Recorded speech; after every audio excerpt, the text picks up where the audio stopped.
Let's call the Thursday, March 17th meeting of Borough Council to order.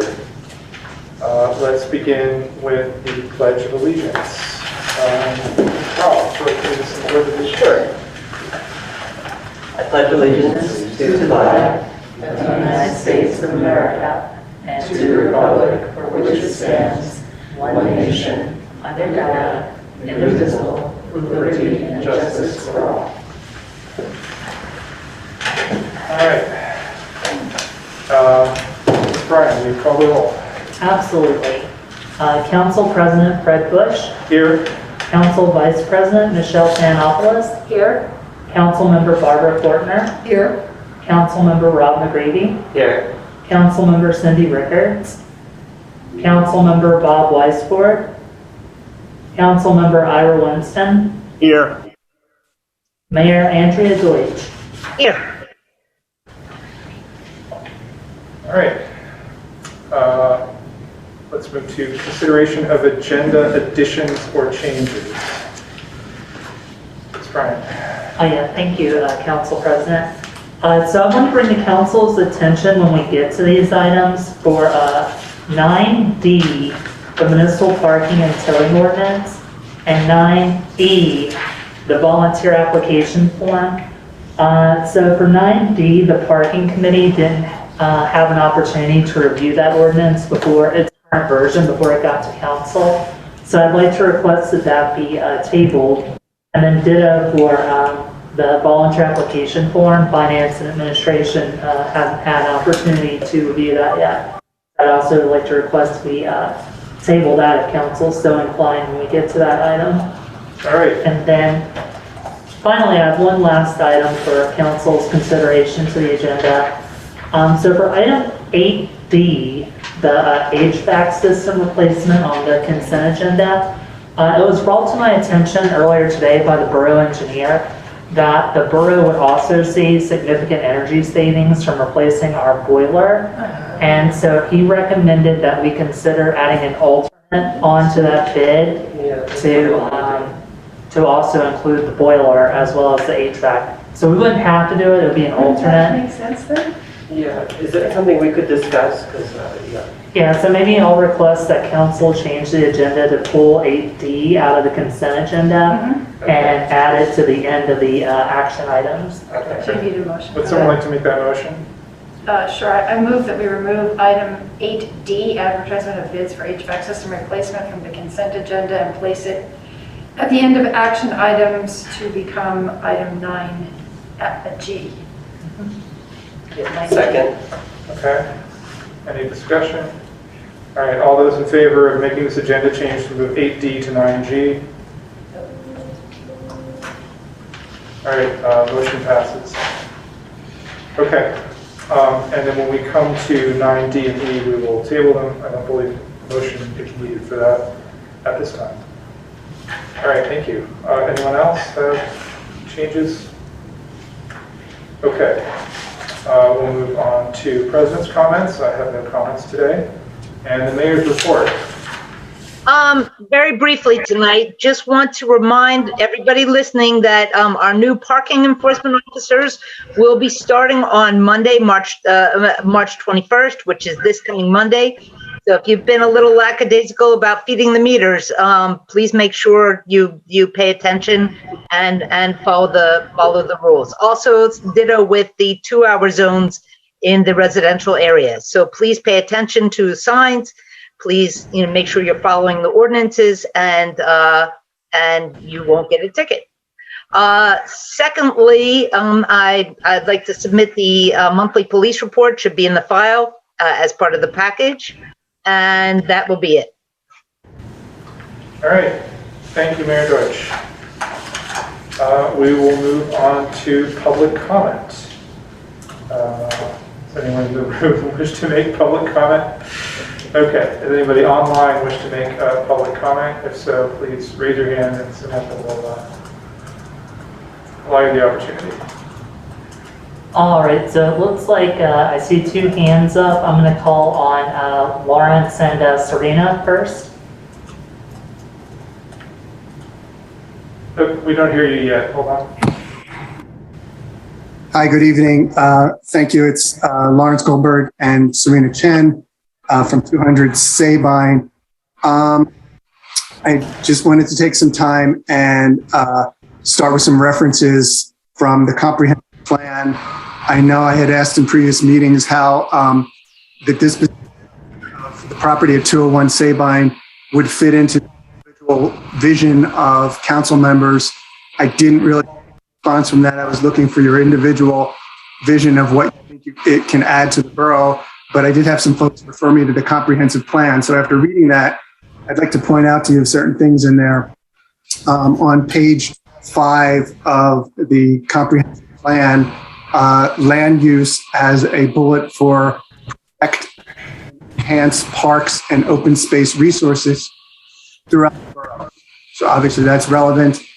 In the community character section, it talks about enhancing public spaces to serve as hubs for community engagement, recreation, and social cohesion. And obviously that's what we're hoping for 201. Under the leadership section, it talks about preserving and enhancing the borough's trees canopy cover. And that would fit into what we want to happen to 201. 2. Specifically says these open resources are incredibly important to maintain and improve because of the role they play in being a place for recreation and for community events, both planned and spontaneous, and should be a priority for future land use. I'll repeat that again, a priority for future land. Respondents from the community survey, and this is the section on the survey, identified parks, recreation, and open space as the second highest priority area for the borough over the next 20 years. So it's in the plan, and it's the community, one of the top areas for the community. On page 34, it says access to open space is critical in creating healthy communities and providing opportunities for residents to live healthy and lifestyles.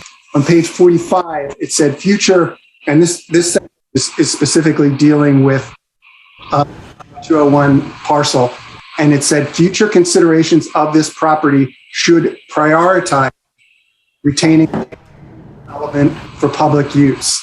I'll repeat that again. 30 seconds. Future considerations of this property should prioritize retaining an element for public use. And then there's a section of the report that references the Open Space Plan of 2006, and that says the National Recreation and Parks Association recommends certain standards for the provision of open space categorized into municipal parks and other types of parks. The analysis showed, if you give me another 30 seconds, I will wrap up. Thank you very much. The analysis based on the provision standards recommended by the NRPA, Narberth should be considered to have a significant deficit in the total amount of municipal space, and the significant, your time has expired. The specific amount of that significance is we only have 1/8. Yeah, there's probably a lag. All right, the next hand. Let me just say that we do have a discussion in old business coming up of 201 Sabine, and we're well aware of the comprehensive plan. Yeah, I would encourage discussions. everybody to find it on the borough's website. Yeah, Look at it. I've got a copy in my bag, I carry it to every meeting. We are aware of what's in there, so thanks for keeping it fresh. It does guide our thinking here on council. All right, the other hand I saw of earlier was Carol Marie Scanlon. Good evening, everybody. So is this council actually considering the plans that are being offered by the public for the property? Or how are you coming up with a conclusion of what's happening with the property? And where are you in the process of the conclusion? Because the community really wants to know what is happening with this property and how are you pressing forward? And from the perspective that we people see, when we see an executive session that you're discussing things on the property, it gives a perception that you are acting undercover and could be doing backroom deals. So by not being transparent and discussing things in executive session, it really does not give a good optic of openness of what's happening with the property. It's what should be discussed. A question is, what should be discussed in executive session? Is that personnel matters? Is it security matters? Why is 201 being discussed in executive session when it is such a topic that people in the community want to know about? And then my last question is, with the ADUs, how many properties are eligible to be considered for an ADU? And how many properties have applied for or have expressed interest in the ADUs? Well, thank you, Carol Marie. We will take those questions up as we bring up the ADU discussion and the 201 Sabine discussion. And I think maybe our solicitor, Mr. Walco, can explain what the purpose of an executive session is and what sorts of things we are allowed to discuss, or it is wise to discuss in executive session. And my recollection is the executive session discussions for 201 Sabine have focused exclusively on leasing of the property. So those are pertaining to the individual leases.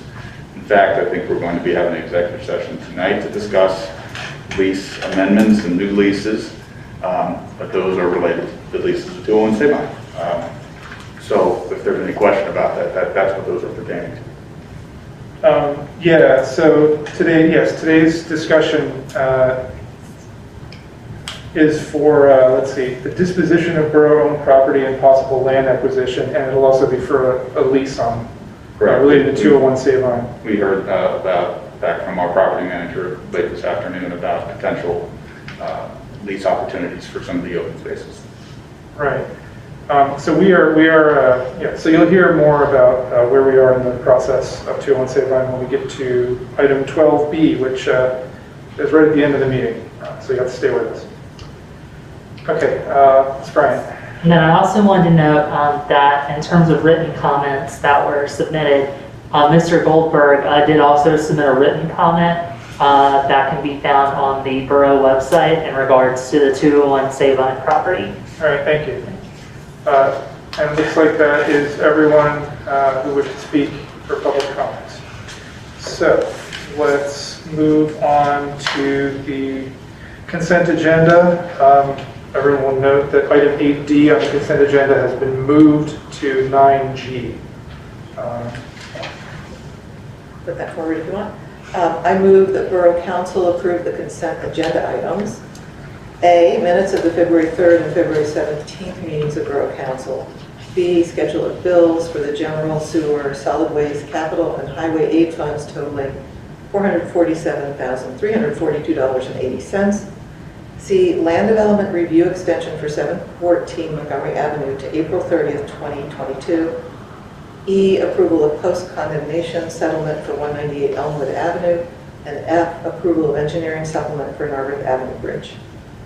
All right, is there any discussion? Second. Oh, seconded, thank you. Is there any discussion? All right, all those in favor of passing the consent agenda items, raise your hands. All right, it's unanimous. Thank you, everyone. Okay, action item 9A, infrastructure.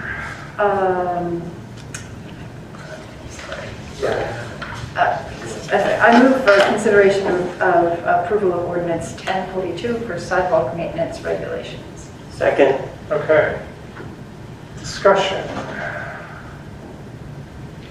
think this is exactly the same as what we looked at our February 17th business meeting. So That's correct. It was motion for advertise at that time. We went through it in depth with the details. It's exactly the same. Yep. It has been advertised and provided to all libraries, and it is in a position for enacting the council so chooses to do so.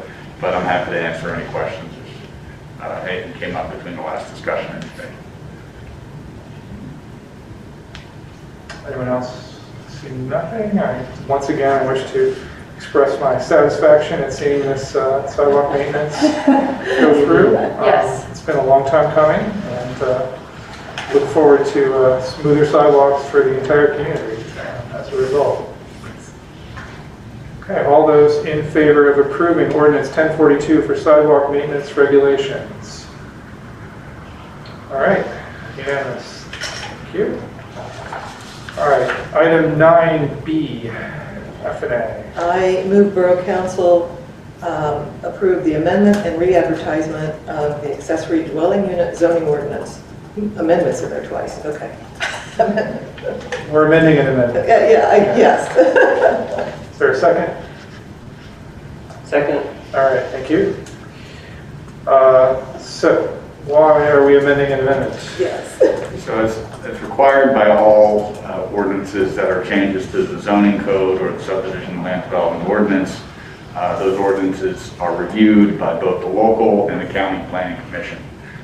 When this ordinance was sent to the Montgomery County Planning Commission, they made a comment or a question as to the intention of what we'd really like to do here in the borough, and proposed a particular change that they recommended the borough make.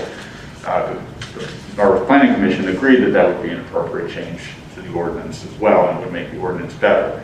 That change being that as drafted, the ordinance as it states now bases the square footage of an ADU or accessory dwelling unit on the term building coverage, which is a defined term in the code that's based upon the building footprint of all principal and accessory buildings on a lot expressed as a percentage of the total lot area. The recommendation of the Planning Commission was to say instead of building coverage, use another defined term, building footprint, which is defined as a term used to describe the extent and location of all exterior walls and the areas contained therein of a building lot. For the purpose of this chapter, vertical party walls located on the lot line shall be treated as the limits of building footprints. Decks, porches, and other extensions of a building fixed to the ground shall likewise be included in the total. So the planning commissions both have agreed that that change should be made. If there is a substantive change to the ordinance, and I do believe this is a substantive change, then you can't just change it on the fly. It has to go back and be re-advertised within 10 days prior to the hearing. So if council does want to make that substantive change based upon both what the planning commissions recommend, it would have to be re-advertised, and we'd have a hearing at least 10 days from today, I'm assuming at the next council meeting. There are some other recommendations pertaining to better ways to describe the second unit for purposes of public safety identifications. I don't believe that those alone are substantive changes, but we're going to make those as well, and that would be another change to the ordinance. So I would, if approved and so desired, I would re-advertise this ordinance based upon those planning commission recommendations, and the hearing would be rescheduled on their re-advertised time. All right, thank you, Mr. Walker. And Todd Russi, the chair of the planning commission, is here to, do you want to say anything, or do you just want to answer questions if we have them? Todd, do you have a... I have nothing to add to what the solicitor said. I think that was accurate, but I'd be happy to answer any questions. Okay. Any questions on the, Ira, I see your hand up. You're muted, Ira.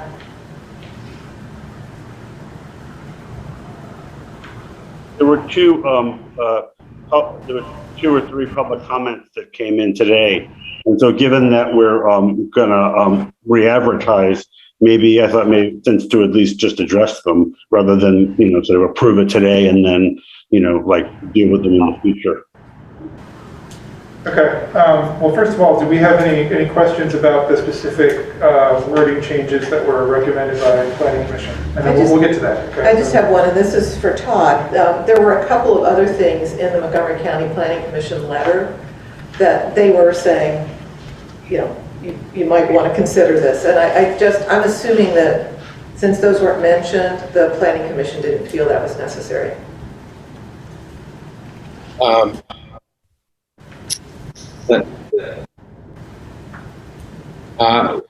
I can review each one if you'd like, but generally we did consider them and felt that they didn't really necessitate a revision of the code. But if you have any questions about any particular items in the letter, I'd be happy to answer them, just in the interest of time. No, no, I don't. I just wanted to make sure that I was understanding everything correctly, that the Planning Commission had looked at all of these and considered all of them and said, these are the two that we think we need to change. The one about the building coverage and the other about how the ADU is identified for. That's correct. Okay, thank you. Yeah, that's what we're considering right now, those two changes to the amendment. Okay, so seeing no other questions about those two changes, let's talk about some of the public comments that have been received, because we have, we've received several over the course of this. And Todd, I know that Planning Commission had responded to some of the letters that were received last month, and you want to go over your response to that? Or is it in the packet? I can't remember. Yeah. Okay, so your response is in the packet, but if you want to summarize.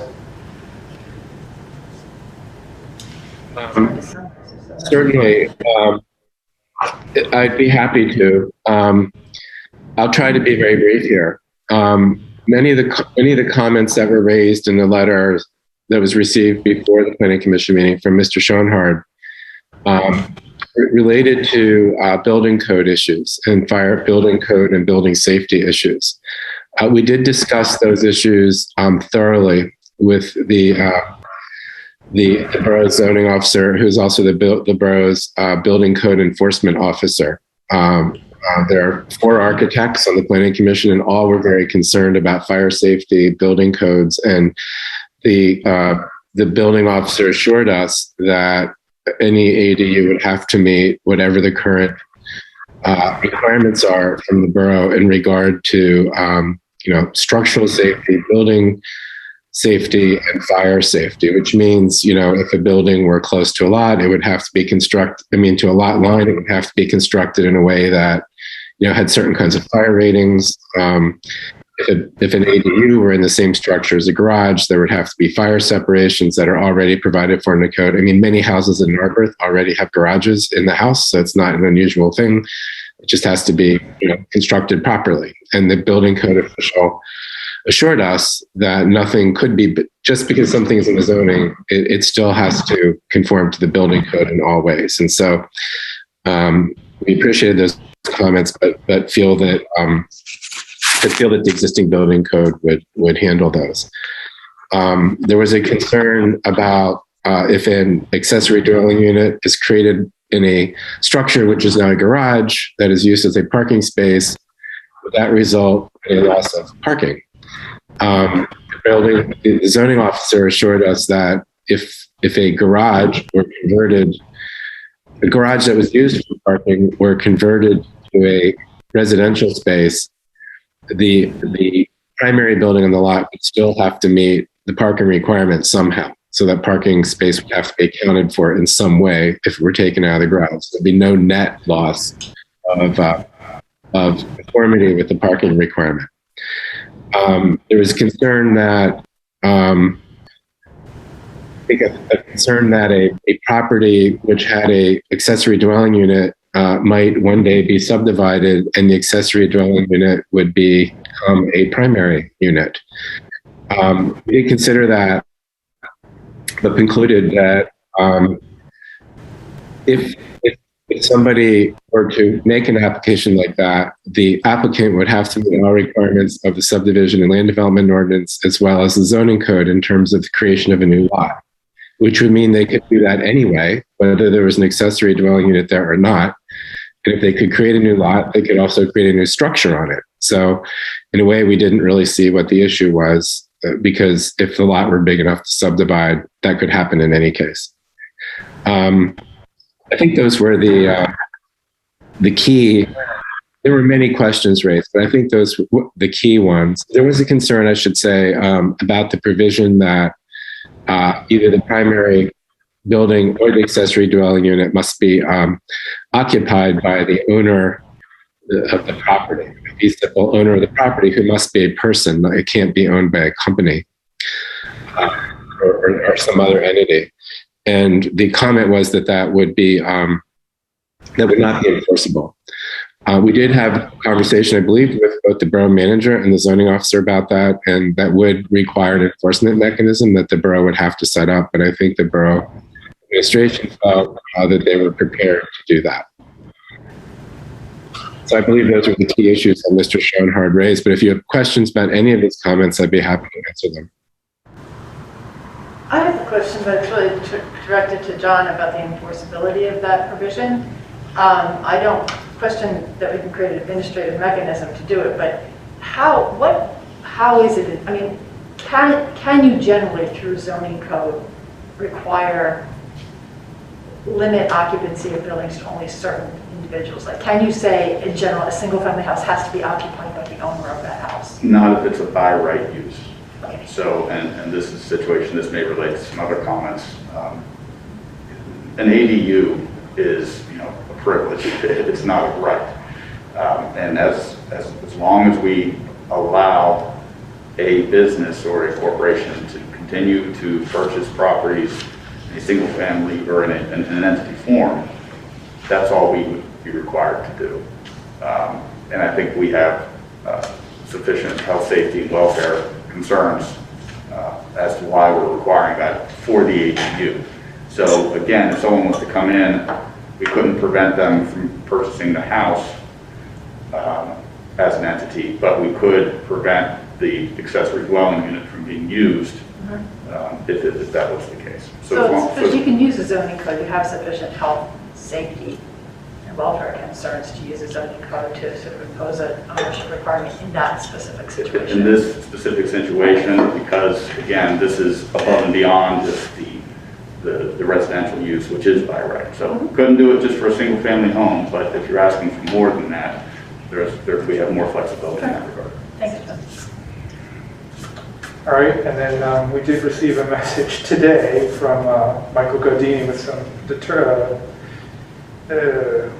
substantial questions that I think, Todd, you said you were prepared to take a look at. I think his first question was whether you could have what he was calling an internal ADU, which is basically a sort of a separate unit in an existing house, like with its own entryway, which I believe is currently allowed under our code. He wanted to know if a lot that is currently undersized, but has been a non-conforming lot due to size that has been grandfathered in, could build an ADU. And then he had another comment about what to do with a garage that was slightly bigger than 600 square feet, whether you could convert that into an ADU or not. Okay. Well, you're correct, Mr. President.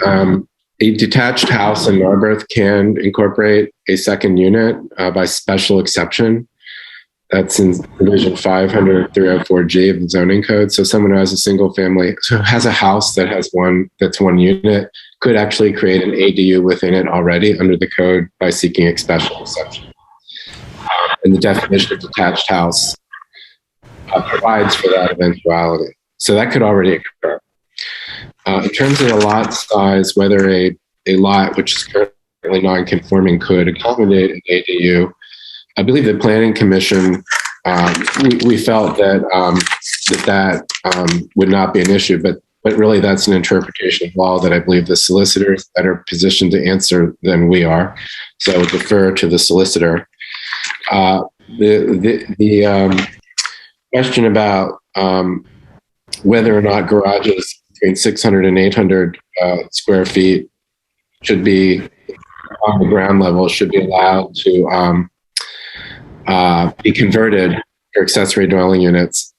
I honestly don't know whether that is a common or a rare situation, but I think in general, the Planning Commission's concern was that we would not want someone to go build a garage that was oversized, let the garage be a garage for a year, and then say, oh, I'd like to make that an ADU. So let's make that an ADU. So we thought that having separate rules for converting garages could open a back door to allowing bigger buildings to be built and then turned into ADUs, which the Planning Commission felt wasn't appropriate. So we felt the rules for an existing building that would be converted to an ADU would have to follow the same size rules. That was our reason there. And I'll defer to the solicitor if the solicitor would like to make any comments about the lot size question. I'd have to look, and I'm trying to do it as we speak, as to the non-conforming, the general non-conforming provisions. Yeah, so we also have a request that we speak up that some of the people listening on Zoom can't hear, so. Because we're muffled with our masks. So nonetheless, we can speak louder. So a reminder to everybody in the room to. Also, with the garage ADUs, I just thought I would comment, it's not necessarily the case that the person with the garage of 601 square feet, 600 square feet, they'll be able to convert 601, they won't, because you could pretty easily attain de minimis dimensional variance. So, I mean, there are always ways around, absurdly rigid applications of rules. So I think the general principle that Todd laid out was pretty sound. All right, and then the last sort of comment that we received was about energy efficiency standards, whether we could apply like a requirement for a net zero energy efficient house, or otherwise use stronger guidelines for these ADUs. So can we do that is the first question. And I think it relates somewhere to President Panopoulos' question, that because the ADU is a privilege, we don't have to provide them in the borough, that we can have requirements in addition that we would otherwise not be allowed to have if you want to have that extra unit on the ground in the ordinance. So again, the concern here is that if you were to build a single family house by right, we unfortunately are not able to, because of the current laws of building codes, exceed the standards of the current building codes for energy efficiency, for example. You can't require that property be, carbon neutral. However, again, as long as they have that permitted use, that single family use on the property, anything in addition to that under these special criteria, as long as we have objective criteria set up in the zoning code, or objective criteria for a special exception or conditional use that can be measured and obtained, then we would be able to provide those standards. The second question is, if we were to pass this tonight, could we then later on come in and pass those more restrictive standards later? Sure, you could do another amendment. Of course, anybody who took advantage of an ADU previously through building it or getting permits for it, we wouldn't be able to impose it on them later. Moving forward after that time, if that ordinance came in, we'd be able to apply it. Okay. Todd, do you have thoughts about this particular provision that you'd like to share? Yes. First of all, I'd like to tell council and the public, we do appreciate these questions that have come up. I encourage everyone from the Planning Commission meetings when discussing these matters to contribute to the conversation, because as you can see, the comments that we receive from the public can be quite valuable. We had not really considered this possibility in considering this code amendment. I had not really thought it was possible, but when I saw this letter today, I did ask the solicitor for his opinion, and he verified, as he did tonight, that it would be within the borough's ability to attach stricter standards for construction. And as he said, they would have to be objective. I'm not quite sure how you'd write them. I think the question for Borough Council is it's a matter of balancing different kinds of policy objectives here. Obviously, the borough is committed to doing what it can to reduce carbon emissions. On the other hand, I think some of the guidance we've received from council is as long as basic health, safety, and welfare is maintained, we want to kind of create a relatively easy path for people to create ADUs in the interest of providing more affordable housing options for family members like parents and things like that. So really, it's a balancing of policy objectives here. The objective of maybe making this a little harder to do because you have to build the standards versus a path which is tilted more towards allowing people to have the opportunity to do this. And that's really just a policy question. All right. Rob? Well, given this opportunity, I'd like us to consider, there's specific language that other municipalities have already put in place for no natural gas powered stoves, water boilers, oil or natural gas powered heaters in new buildings. So that seems like something we could consider here. I have a quick legal question about that. If we made that change, would that require, per the MPC, for it to go back through the county planning and borough planning commission again? Yes. Which I'm not saying that's a problem. I just want to make sure we do the right process. Yeah, that would. So I see this as part of a bigger discussion that I know Todd knows I've spoken about it a few times over the last few years, which is that I think we often have a common ground on what the sort of minimum is, the minimum sort of by right thing that everybody agrees to, and then some folks may feel strongly that a little bit more density, another unit, another floor, an ADU should be things we could allow as well. I often think that we should think comprehensively about tying all of those things to some kind of, I guess for lack of a better word, sort of a density bonus, creating, really taking some time when we can to think through making those policy choices and like tying some of those additional rights to build a little bit more than maybe everybody agrees on, right? Significant number of people may say fourth floor is fine on Windsor Avenue, but some people feel like, that's one of those like edge cases where we're in those edge cases between, what we think we could absorb as a community, but it's a little bit more than is comfortable. That seems like a great place to think about conditioning those things on something like building to a higher, green building standard or possibly provision of public benefits if it's like in a commercial district.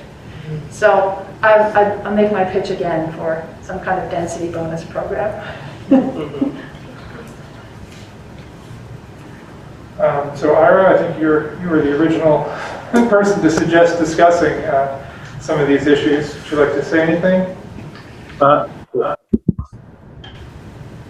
No, thank you. I just wanted to make sure that they got addressed because they were, and I do second, Todd's point that it would have been great if some of the stuff had come out earlier because it really gives the planning commission a chance to deliberate about these things. Bringing these out like at the meeting where we're about to approve it, is a bit of a challenge. Yeah, I agree. I think it's difficult for us to make changes on the fly unless they're very minor. It's so I support Michelle's idea here that we proceed with a more kind of a larger vision of working our environmental goals into a program that would allow slightly bigger construction or slightly, it would slightly change the rules on some of these construction projects. And I think we could work it into the ADUs as well. It hadn't occurred to me, but I think it makes a lot of sense. If we're willing to wait, a few months to put this into place, I just think, given how the process, of advertising and submitting to planning commissions, it just makes sense to try to get this organized and do it a little later when we have time. So Fred, you and Michelle are suggesting that we have kind of a comprehensive, like green bonus plan that could apply to ADUs and also like maybe that's so how you can thread the criteria. needle between 3 to 5 units, in multifamily, which that makes has been sense. coming back and forth for like So 10 years. Like maybe 3 units is base, but if you want, the benefit of being able to put more units in, you need to be able to agree on standard. Yeah, So, we could work on that. Fred and Michelle, it's up to you which committee, but I'm happy to work on that. Let's take this discussion offline. Probably the EAC will want to participate as well. So we'll figure out a way between Planning Commission, EAC, and Council I would still to move this discussion along. But coming back to what's in front of us right now. So Planning Commission has, looked at these, and I don't think they see any need for any changes based on the comments that have been made. Does Council have any concerns based on any of the topics we've discussed? Changes? Okay. No, I just want to make sure we're thinking we would go ahead and approve this now and then make changes to it later. Right. So what's on the table right now is amending it to make Planning Commission's recommended changes about the definition of building footprint and the Unit number. unit numbers, right? Those two minor changes. That's what we're proposing to advertise tonight. Just want to be clear.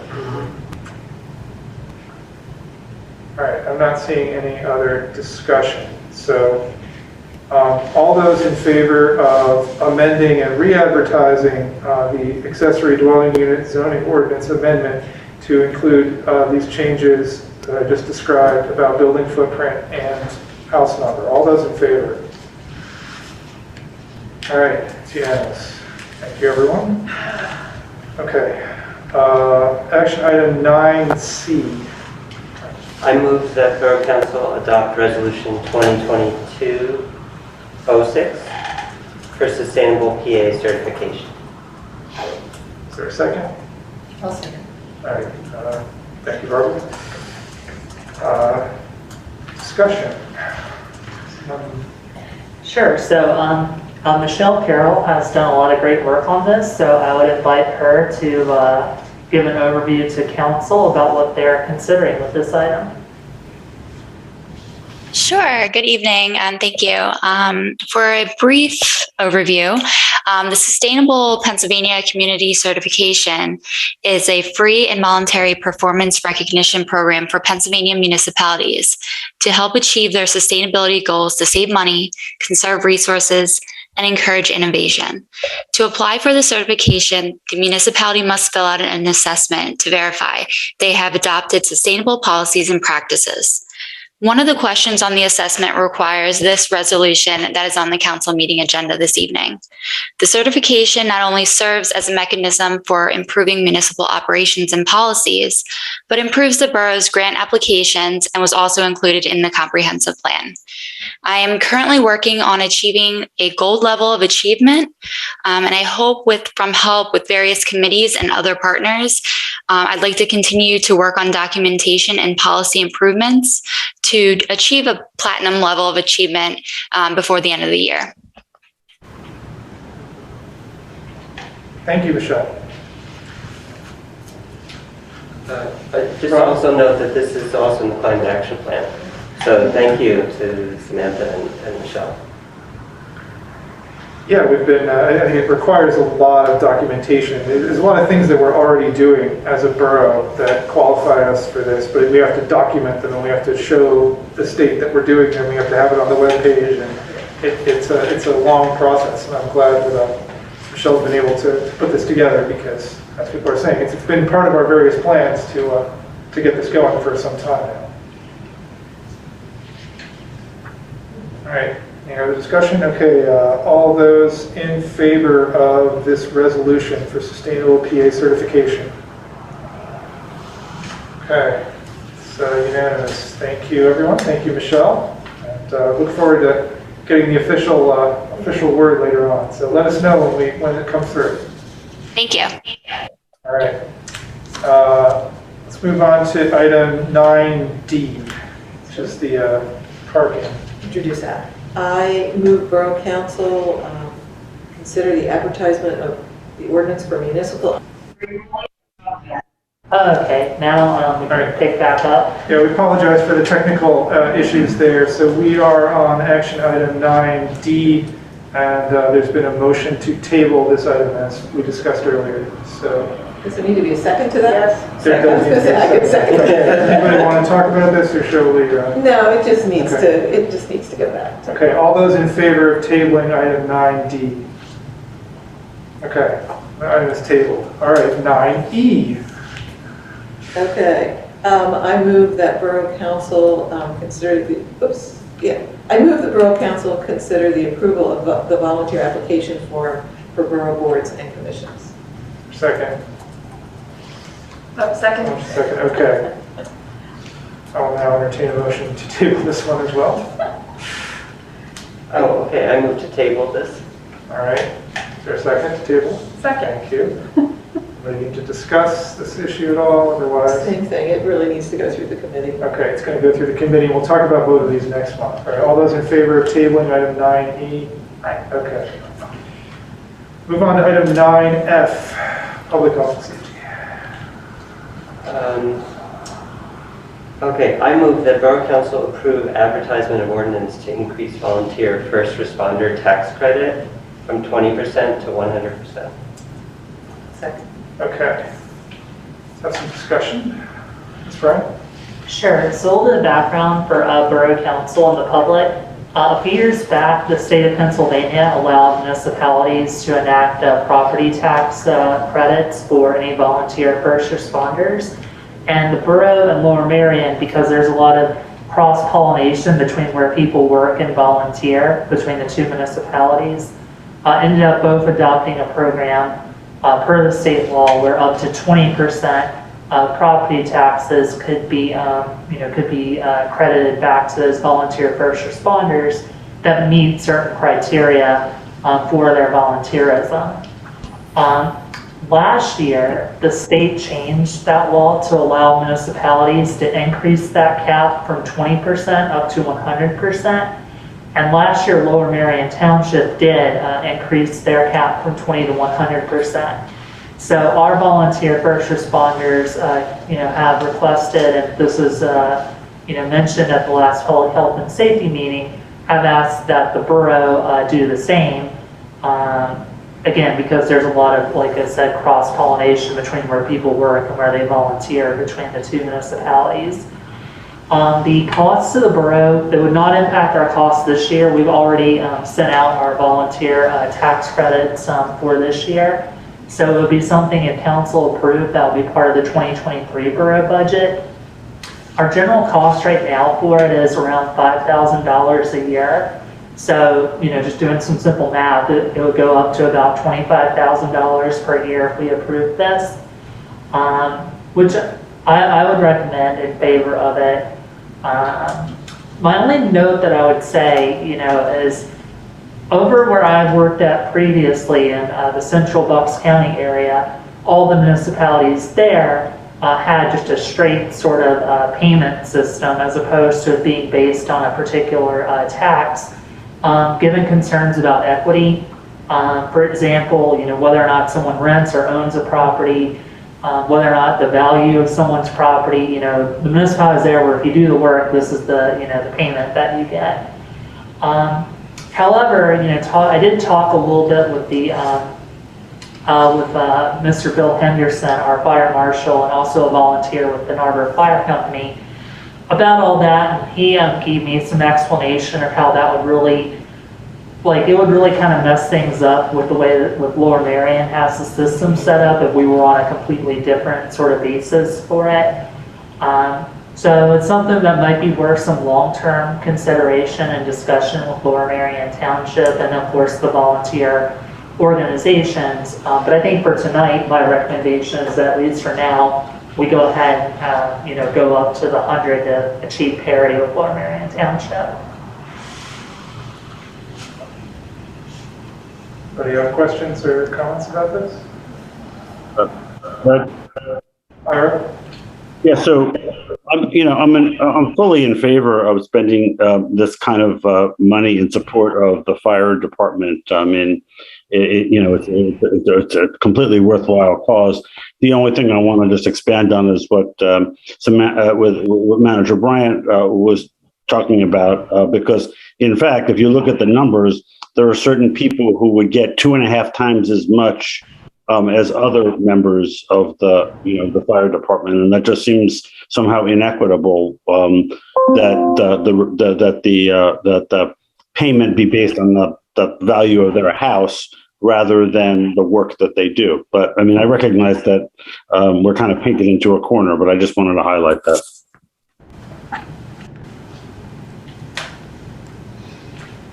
So I think there is one advantage to a tax credit rather than payment, which is that you don't pay federal taxes on a tax credit, right? And if you're granted a tax credit, it's not income. So you might get it. That might be one reason why the state has structured it like this, rather than allowing or encouraging payouts.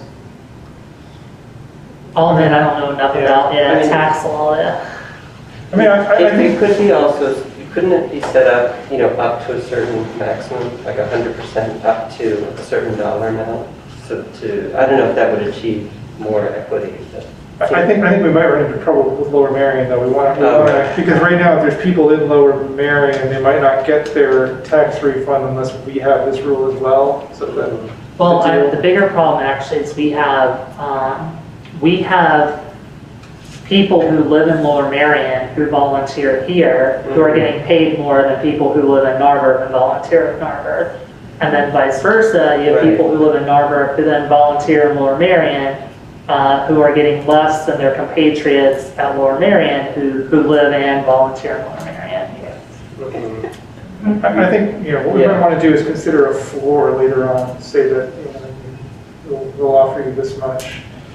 I don't know, we can look into it. Yeah, I think it's like, I think long-term there's lots of ways to look at it. I just think for tonight and for now, this is the way to go. Yeah, I mean, Lower Merion may have the same equity concerns and they'd be interested in jointly modifying our policies so that they're harmonized and they're more applicable across the board. Yeah, we're pursuing. And given that this is coming from the fire department, I think happy to go with their recommended terms. Of course.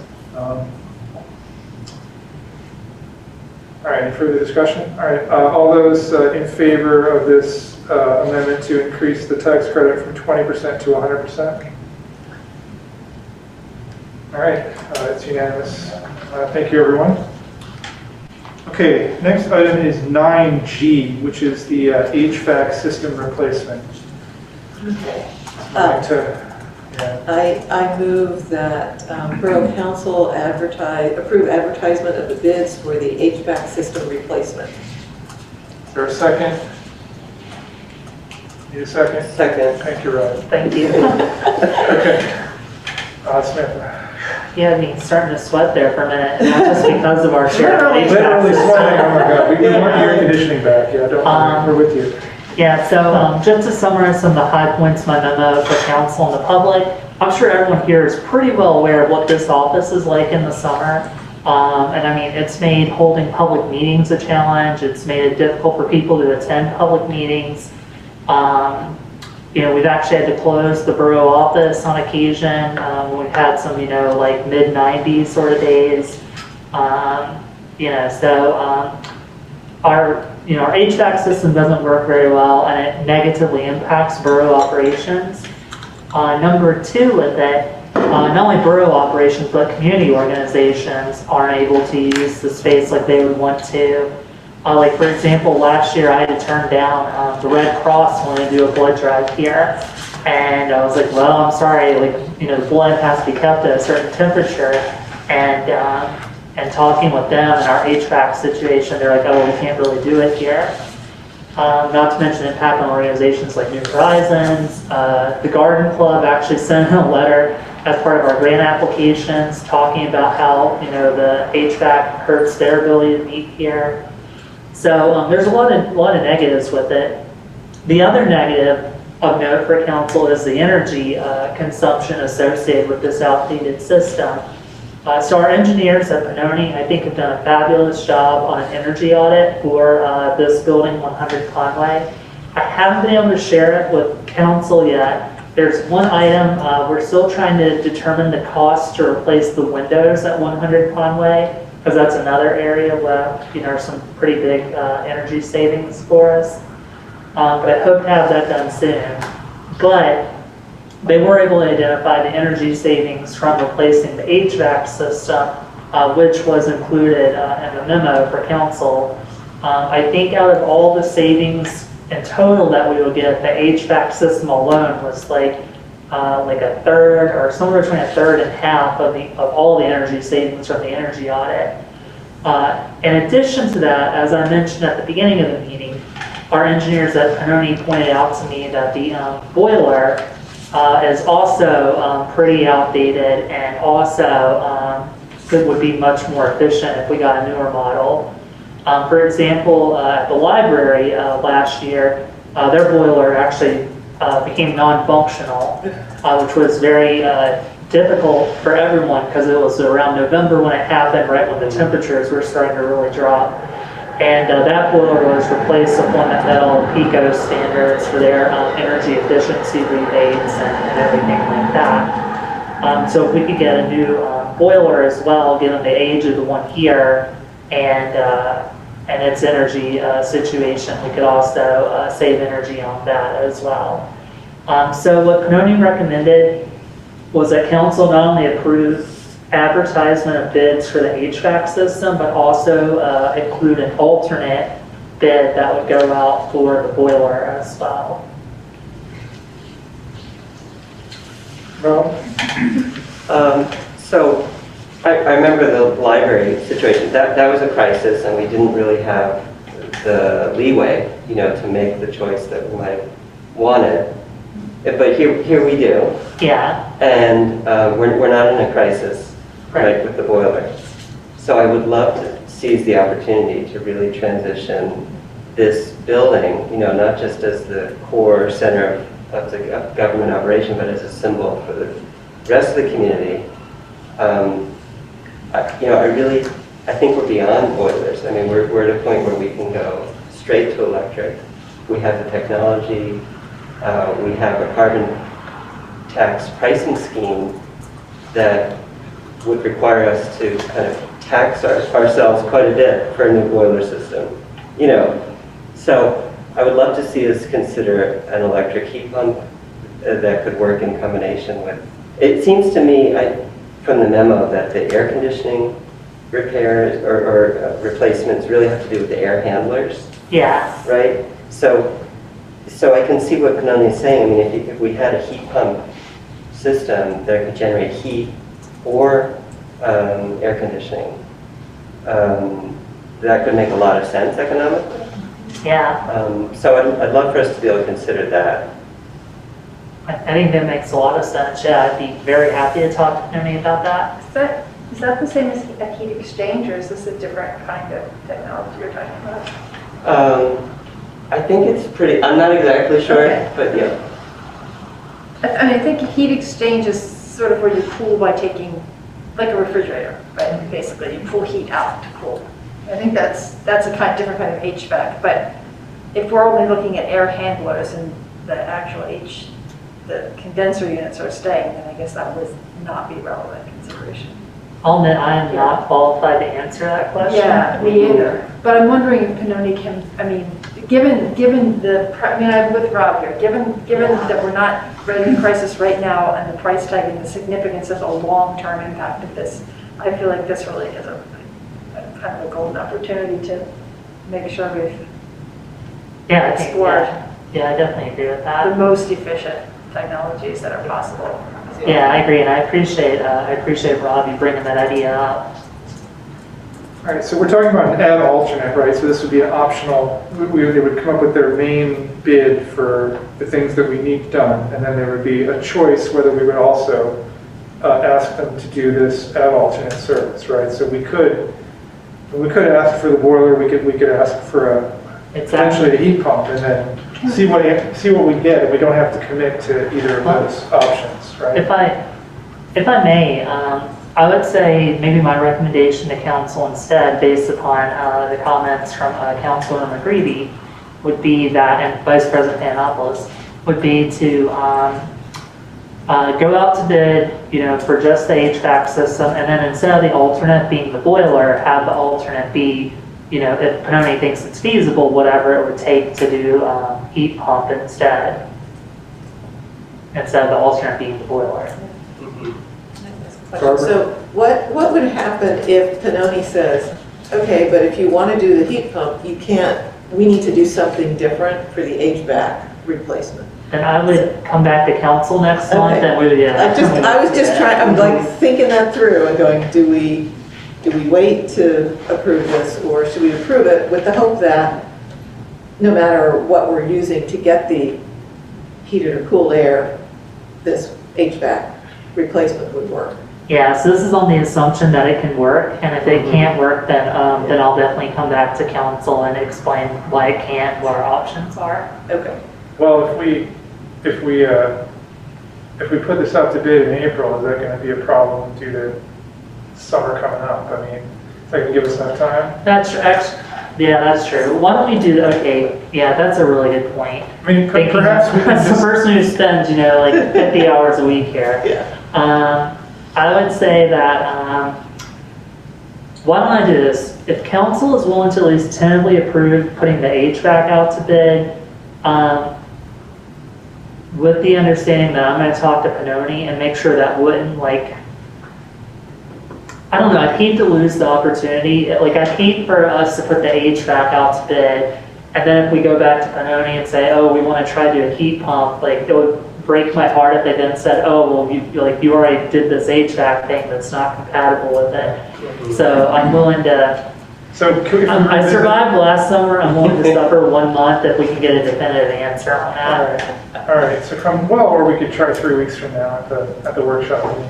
That's true. Yeah, so I'll find out so why don't I say this again, if Canopy is able to do what you're asking for tonight, which is the current HVAC design plus alternate for electric heat pump, I would like to go ahead and move forward with that. And then if it turns out that we can't do that, then I will come back to council in 3 weeks and we will figure it out from there. All right, I'm seeing a lot of nods. Ira? Yeah, just from my experience, if they make a substitution like this, I assume that there's a current boiler and they were talking about replacing it with a new boiler. Is that correct? If we did a boiler, that would be correct. Right. So if they're switching to a different kind of system, they're going to have to design it, which is going to add time, and the design's going to have to be reviewed. So anything you do to switch away from just like for like replacement, it's going to require engineering design, which will add to the time frame.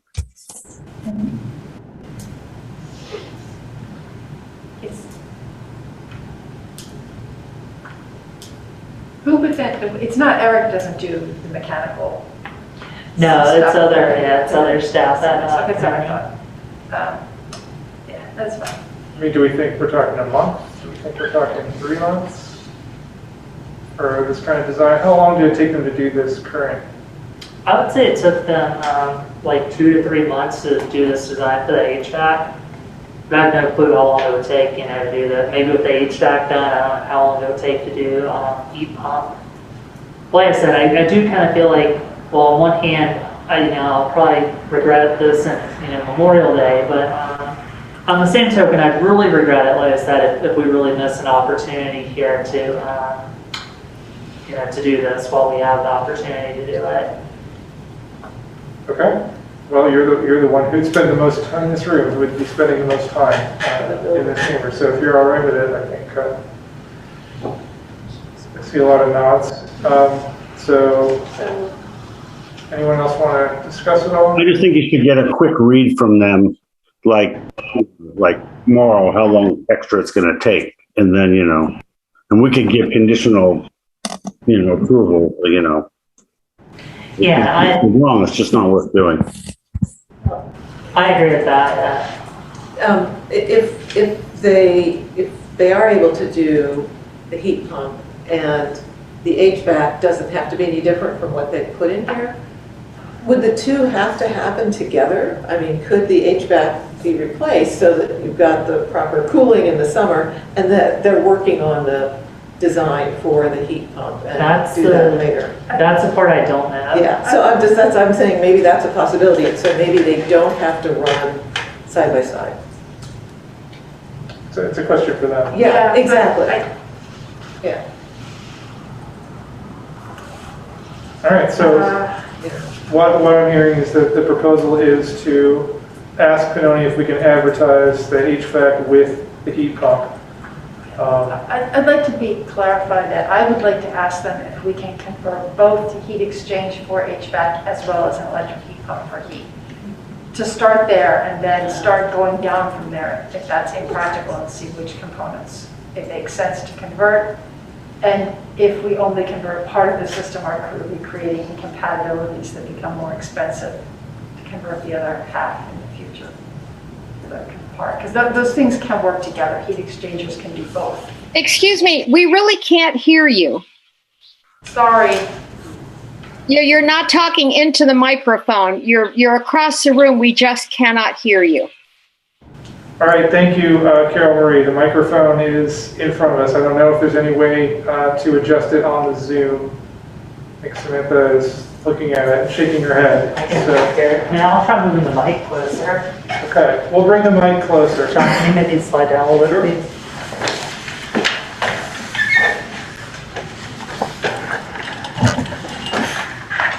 All right. And I'll try to talk louder and more clearly too. And I apologize, I'm not very good at that. All right, so the guidance that we're right now proposing to offer, Samantha, is that, how to phrase this, take a maximalist view of the environmental options and see if we can work them in. All electric. Yeah, all electric heat and air conditioning. And using a heat pump as much as possible. Okay, and see what, I don't, I feel like those are different things, but. Yeah, that's what I'm saying, I would like to know. Why don't we do this? Why don't we not approve anything tonight, and I'll talk with Canopy, and we'll be back at the work session, and we can, then we'll have a more informed conversation. This may not all be feasible, we just don't, obviously, we don't know it, right? All right, and I think, if you need to talk to EAC or talk to, if it needs to be brought up in committee for some reason, they're still able to do that. Okay. Fred, All right. Ira? So can I make a point here that in the future, we need to bring these issues up much earlier because we paid Canopy a fair amount of money to design this system the way they designed it. And now right before we're about to approve it, we're talking about a significant change to the design, which will incur new costs and delay. So if we're going to do this sort of stuff, it's great. I think we should do it, but we got to get out ahead of it before we pay people to design things. Thank you for that sobering note. All right. So is there a motion to table this until our next workshop meeting? I think that's where we are. Can't be me because I made the motion to. Yeah. Sure, I'll move to table this and pending further information from the borough manager, we can take it up to workshop. Okay. Is there a second? Second. All right. All those in favor of tabling this proposal? Okay. Are you opposed or are you? No? All right, in favor. Okay. Okay, that's it for action items. For information items, the reports have been filed and they're available in the packet online. New business, borough COVID policy. So Ms. Bryan, you raised this issue? Sure. Thank you for giving me the opportunity to speak to it tonight.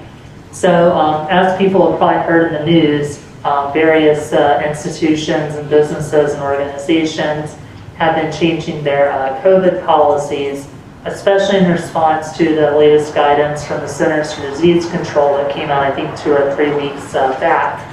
So I just wanted to have a conversation with Borough Council about where we were at in terms of our level of risk and what, if we wanted to make any changes to the policies that Council enacted back in early to mid-January. Okay, so for reference, right now we are in the low transmission level according to the CDC guidance that Montgomery County is. However, this has not been updated in a week. Rates have been going up significantly, so I'm not actually confident that we will remain in the low level. There's some chance that this week we will already be in the moderate level, although probably we're going to stay low. But if things continue to rise in any way like they have this week, then we will move into the medium zone. I would guess there's a fair chance of that in 2 weeks, not a week or two. I mean, maybe, yeah. Hard for me to judge which way the rates are going to go, but they have been going up significantly over the last few days. Like, Yeah. Well, yes. In the schools, we see that. yeah. So just to summarize our current rules right now, obviously we're wearing masks in Borough Hall, and everyone entering Borough Hall is asked to wear a mask. Everyone who's using Borough rooms is asked to wear masks, and everyone in the Borough office wears masks. So we've got sort of 3 different zones, all of which require masks right now. And in addition, we have a policy for vaccinations for Borough staff, that either you have to be vaccinated or you have to take a weekly COVID test. That's our current policies. And the COVID test policies are by ordinance, right? And the other ones are by? No, they're all just by, just a policy document. They're all policy, okay. Yeah. So we could change any of those merely by voting. I will admit on the staff side, as I mentioned in the memo, I am disappointed, I guess is the word I would use, not to be too judgmental, but that only about 50% of Borough staff have submitted vaccination records. To be fair, the other 50% have been consistently doing the weekly tests in accordance with the policy, but given where that number is at, that's why I'm not recommending any change to our staff policies, really. In addition, thinking about the size of our staff, if we had any level of COVID outbreak amongst the Borough staff, we have 3 admin employees, 4 public works employees, 6 police staff, even having 1 or 2 people get COVID in any of those departments would be a pretty big loss to the Borough. So obviously we can't 100% prevent disease, but I think we owe it to ourselves to do whatever we can to keep it as low as possible. So, I follow these numbers pretty, some would say obsessively, but I follow them closely. And up until a few days ago, my recommendation would have been to remove the mask mandate that we have here in Borough Hall for, at least for us, for the council meetings and for public use. However, last weekend, to speak personally, I was at an event that was held in Borough Hall. Everybody was wearing their masks, but I got notified that somebody, had a positive COVID test, so I had to take my COVID test, and I was very glad that it was a mask required meeting. And I see the rates locally rising, and like I said, I think that the recommendation from the CDC is based on you having a low degree of COVID, and I'm not convinced that we are going to stay low for much longer. The rates really have moved up fairly alarmingly. So my recommendation would be to leave these rules in place for now and see what happens in 3 weeks, and we can always revisit them later on. I know I wasn't the only one exposed on last weekend. Okay, Mayor Deutsch, see your hand up. Yeah, I was just going to say, had we not all been wearing masks at that event on Saturday, you would have lost it. You possibly could have lost a couple council people and the mayor from this meeting. So we were all exposed, and it was the mask policy, I think, that made the big difference.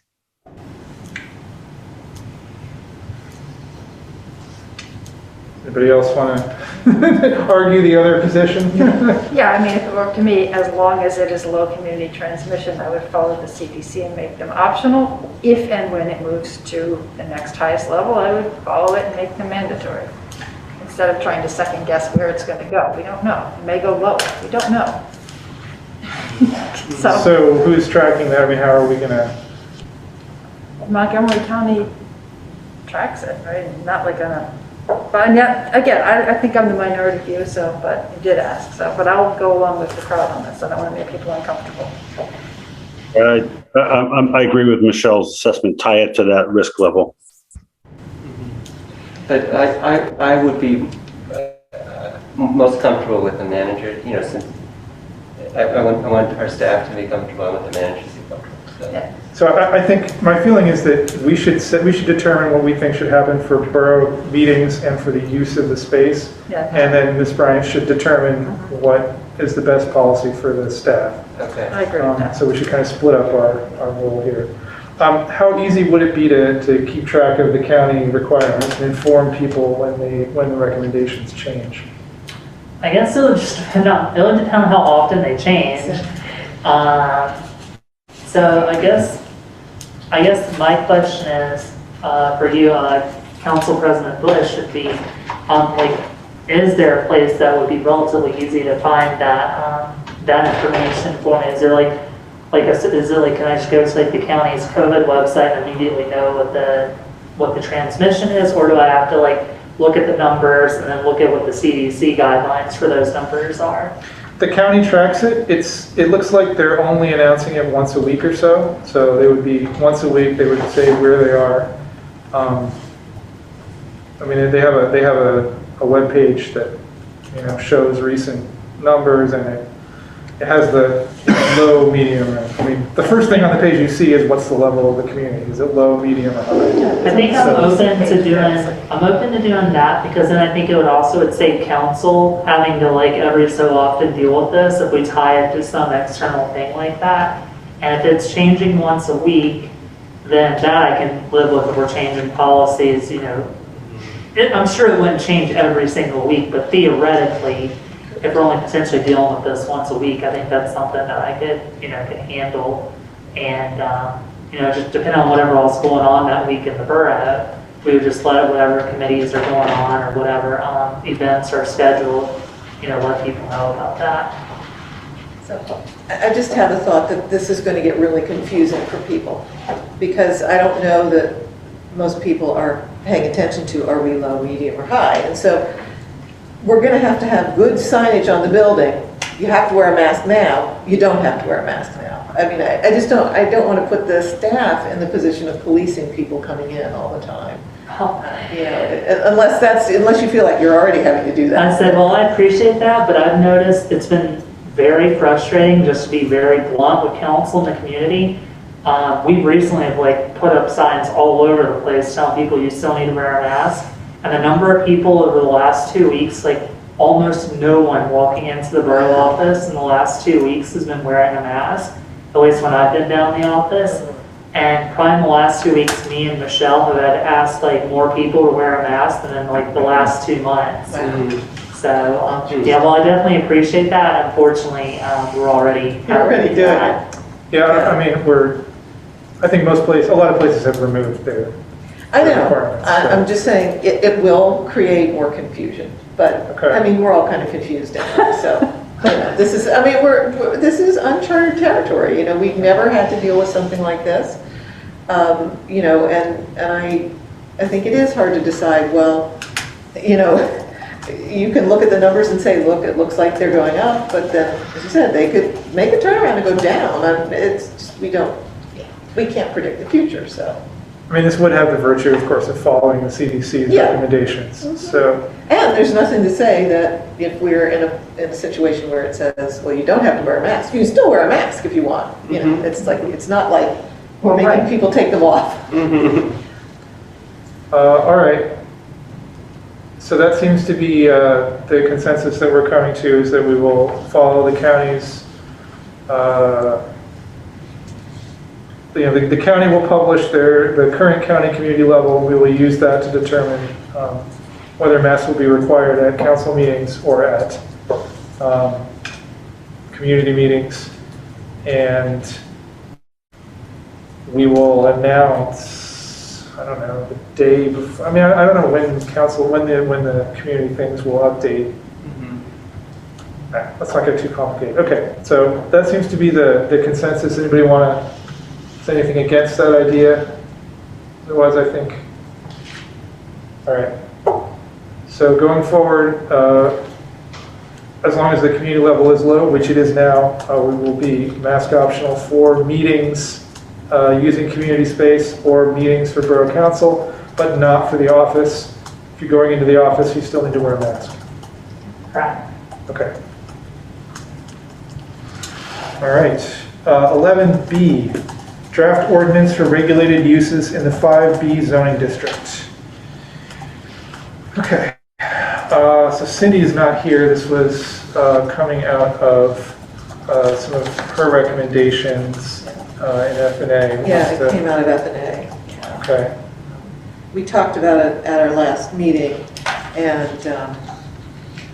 with Solicitor Wolko's assistance, this was kind of put together. So I don't know if it makes sense for you to speak to this, though? Sure. Okay. I'm happy to do so. After F&A and my understanding is that the workshop meeting, well, which I wasn't in attendance, there was a discussion about particular uses That's right. that the borough has to require to be permitted somewhere in the borough, commercial uses. We can't just get rid of them and say you can't do that here. That's against the law, and if you do try to do that, then they have a right to sort of put that anywhere. So oftentimes municipalities will then designate where those specific uses should be. The borough is fortunate to have two very active and vibrant commercial districts. The 5A commercial district, which is the downtown Haverford area, and the 5B commercial district, which is the Montgomery Avenue business area. Both attract a lot of people, both have cars, so both are vibrant commercial areas. However, most uses, except for, I believe, currently automobile service and gas station uses, would be allowed to be in both the 5A and the 5B area. And to my understanding, council wanted to potentially regulate certain uses that are more appropriate to be in the 5B, which is, again, a busier street, and less something where you might have families and children and areas that you're trying to attract people sort of walking and window shopping. So as a result of that, there are some discussions about what those uses may be, and we are presenting a new type of regulated use term and a regulated use essentially area that are then regulated to only the 5B. Those regulated uses, which have additional definitions now provided, so these are new definitions to the code, are adult stores, adult theaters, and again, adult stores are generally sexually oriented businesses. Adult theaters, again, theaters that are sexually oriented, bail bond agencies, cabarets, check cashing businesses, gun shops, hookah bars, marijuana dispensaries, pawn shops, payday lenders, shooting ranges, smoke shops, tattoo parlors, and any store or restaurant that sells or offers products containing Delta H THC or Kratom, and any business that permits or sanctions off-track betting or gambling on horse racing outside of a racetrack. So again, those are more minor uses within a greater use.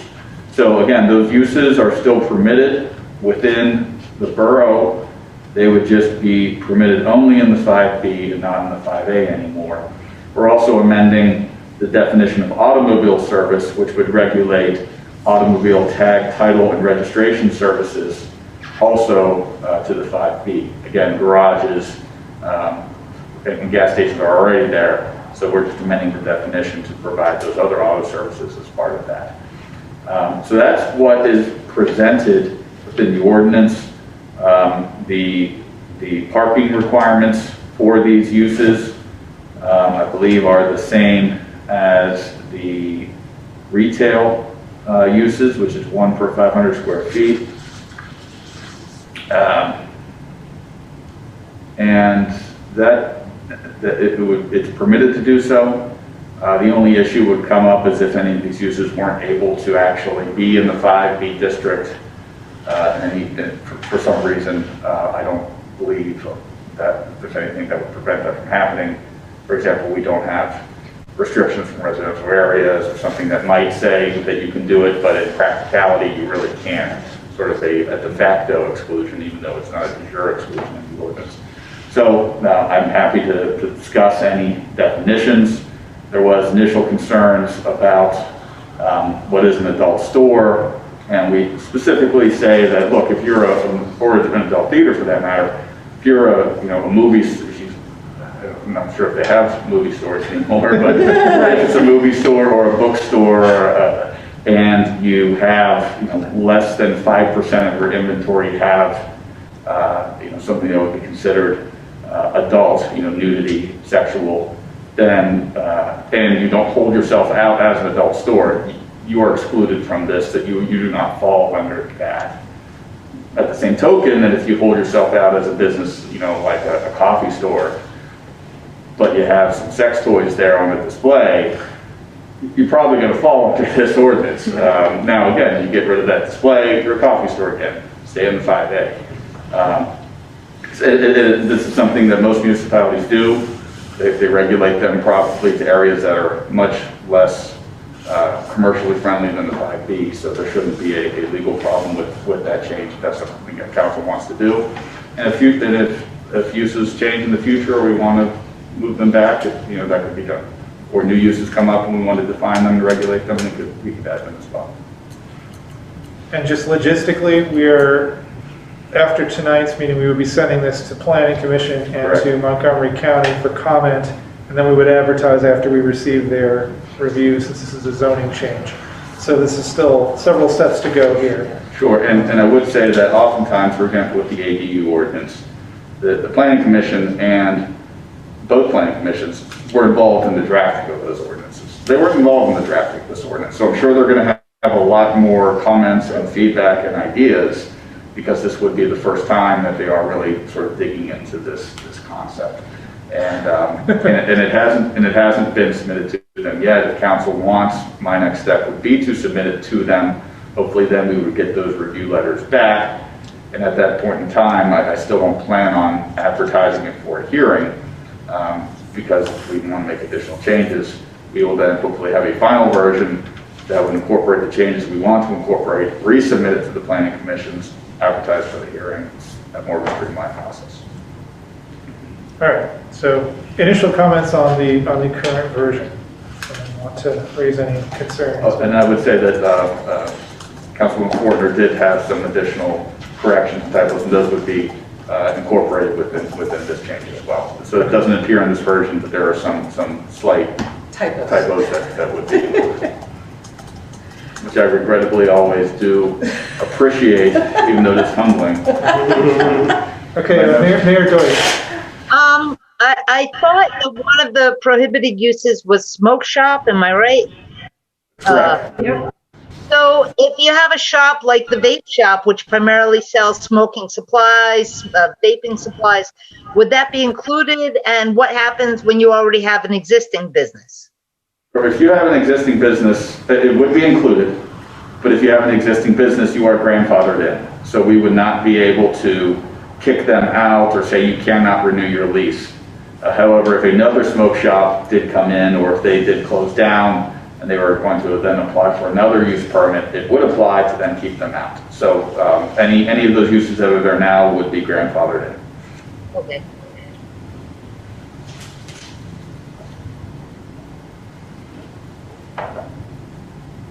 Anyone else? All right. I think we'll submit it for more comments, and then more come to us over the next couple of months. No formal action needs to be taken, just some direction to move forward with. Yep. Okay. Thank you. I see a lot of nodding, so we'll move forward with it. Thanks. Okay, 12A. We're moving to old business. Sorry, is there any other new business? I guess we have to. I guess I can't ask that anymore. It has to be. Yeah, that's the beginning of the, yeah. All right. Force of habit. Never mind. Moving on to old business. 12A is the selection of the VSBA bridge art design. Samantha? Sure. So at Council's February 17th meeting, VSBA presented their 3 designs to Borough Council. Borough Council asked that the staff give the public an opportunity to weigh in before council made a decision on it. Council also asked for some minor changes to one of the designs from VSBA. So a week after that council meeting, VSBA provided this update to staff. And then in that Friday's email blast, and for the next 2 Fridays, a survey was advertised, giving people the opportunity to vote between the 2 options that council asked for public feedback on. We received an overwhelming response in favor of what was advertised as option 1, which you all may remember as being option 2 when it was presented by VSBA. That also was the option in council's straw poll that seemed like the overwhelming favorite of Borough Council. So my recommendation would be that council adopt that.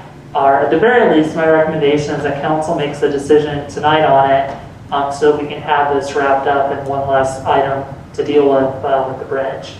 Can you put that up on screen? Is that reasonable, or is that Sure. kind of a royal pain? Let's see here. And I'm going to share my screen in just a second here for everyone on Zoom.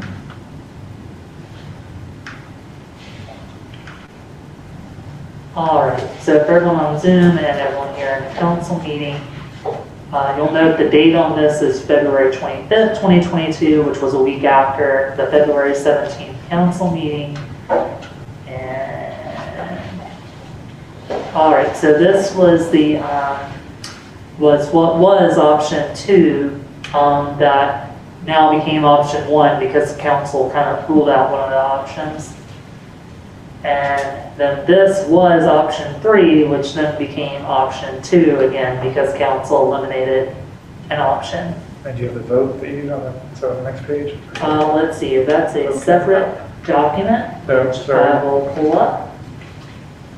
And as you can see, we got a pretty good response, 344 responses, and 304 of the responses were in favor of option 1. Yeah, that's like 85 to 15, 85% to 15%-ish, so that's even higher than that. 88%. So it's I think the people have spoken here. People have spoken. But I'm the one who voted on that side. Is anybody?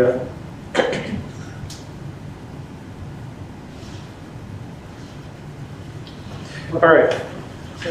Listen to people. Yeah. I mean, we don't have forever to sort of, I mean, I know that some people have expressed to me that they were disappointed with both freeze designs. I understand, you can never please everybody, but Right. there's also a strong interest in moving the bridge forward and not allowing anything to hold it up. I mean, I think we saw the complexity of the schedule of the presentation 2 weeks ago, and I'm ready Yep. I'm ready to Yeah, we don't want any delays.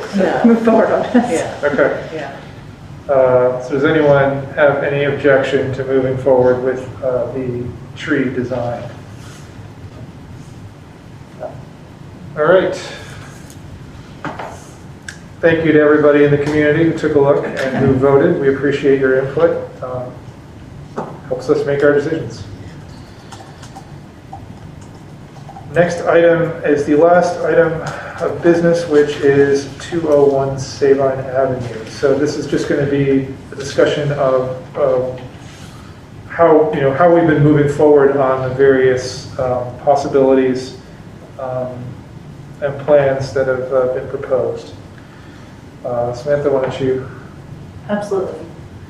So since council's February 17th meeting, there are some various tasks that I was assigned by Borough Council to look into to continue further developing the options for us. In regards to pretty much all of the options, I did get back from, I think I put in option 1, but it really affects all the options. I got back from Canopy their estimate of the demolition cost of the property, which does include environmental remediation, which makes up a large portion of the cost. So basically, this is the cost to demolish the building, do the environmental remediation, and basically leave, a grass seed, normal-looking sort of site. And that number is a little bit over $1.2 million. It was actually based off of a recent, I forget the specific project, but there was a project Canopy did.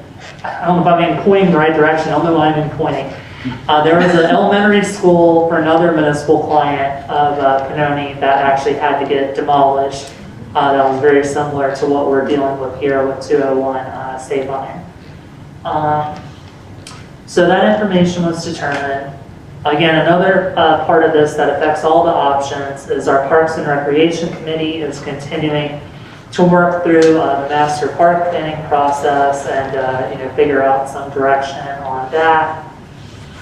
Specifically in regards to option 2, as council requested, myself, our building and code official / zoning officer, and representatives from Yentis met to discuss the status of the existing buildings to see if any portion of the building could be saved and renovated.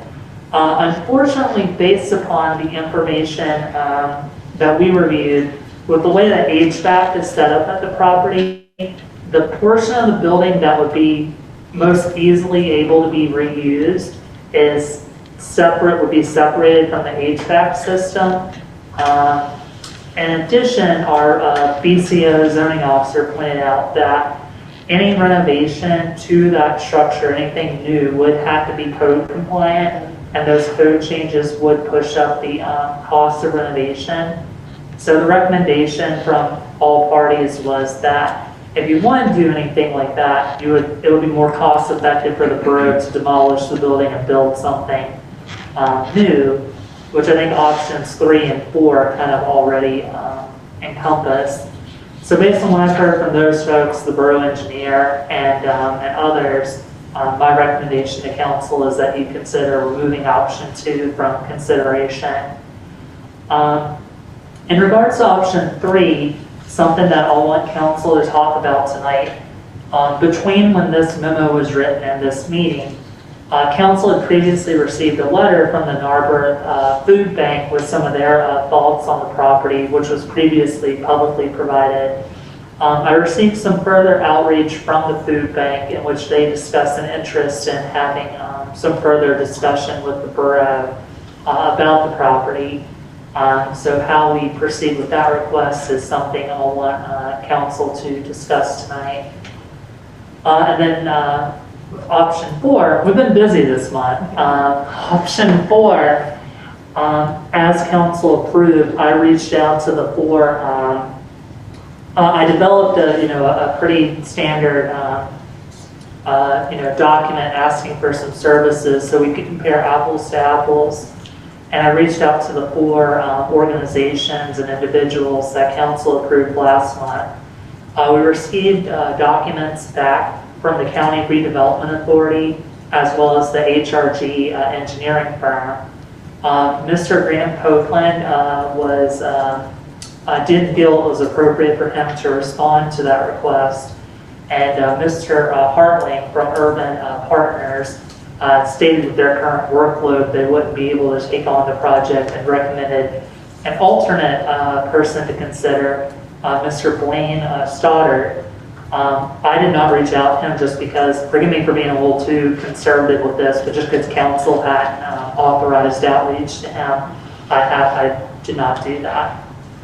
And then finally, with the other sort of options that we've received from the community so far, as I mentioned, we do still have the suggestion from Mr. Brower from our Planning Commission in regards to considering a relocation of borough operations from 100 Conway to 201 State Line. Following the writing of this memo, which was written on a Thursday,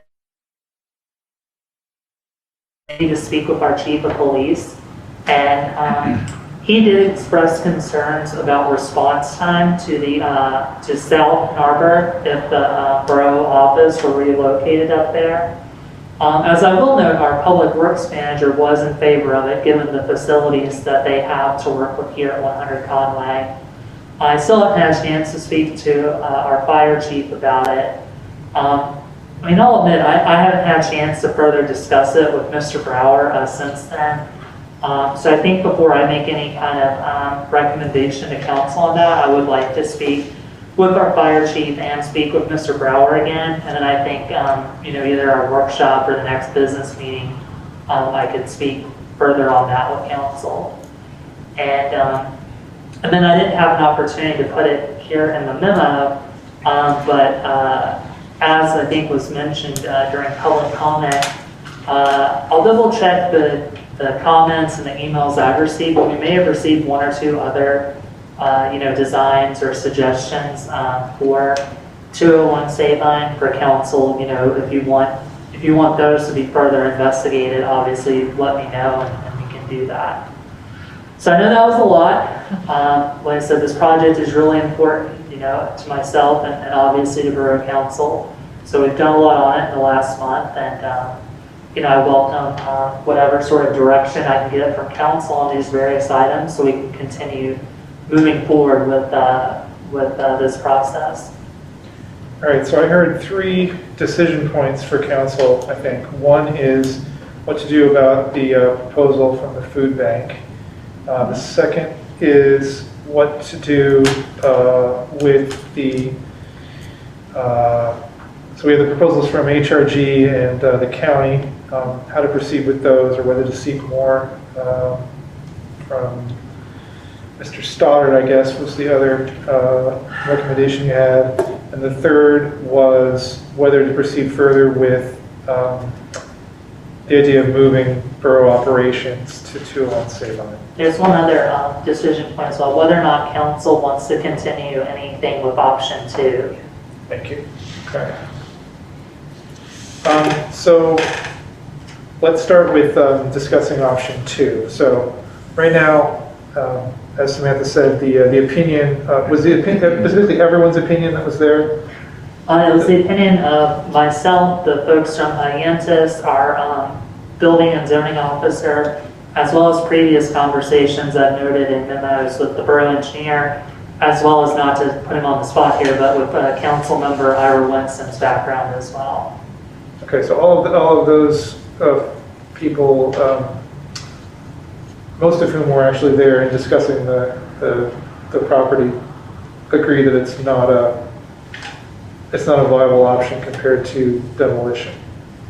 Right. That the more cost-effective option, and just the better option overall, is to demo and build. If you want something there, to demo and build something new. Okay. Does anyone on council want to argue for further investigating option 2?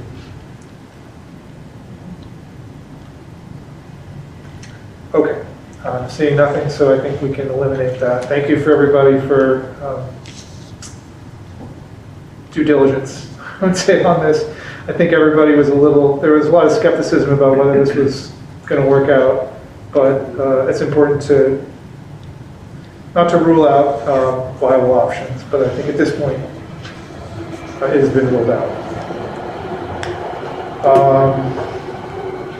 All right, the proposal from the food bank. Have you heard anything more since the initial, So I have not received anything in writing from the food bank, and I think similar to how we discussed, I don't know if I haven't received anything in writing from the food bank. Okay.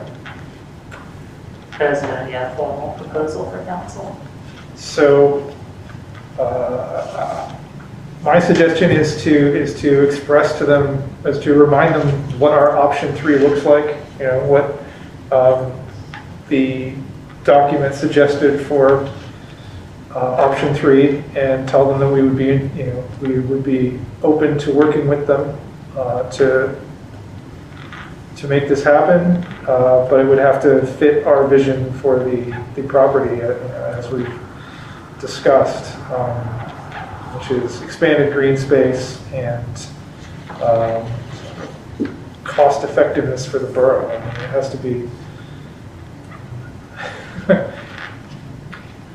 And we would have ownership of the property. Yeah, and then the borough. So right now, all of our proposals here, the borough retains ownership of this property.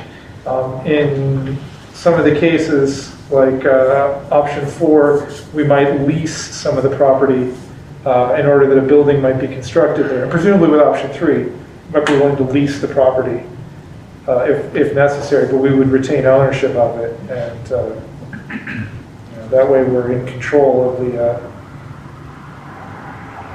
borough retains control of the property, and nothing happens to it that we're not. I don't think we have enough information to know what to say, but Yeah, but I think take a meeting is the next. Well, actually, can't they put something in writing? Because that's what we've asked everyone to do so far, right? Is to put it in writing.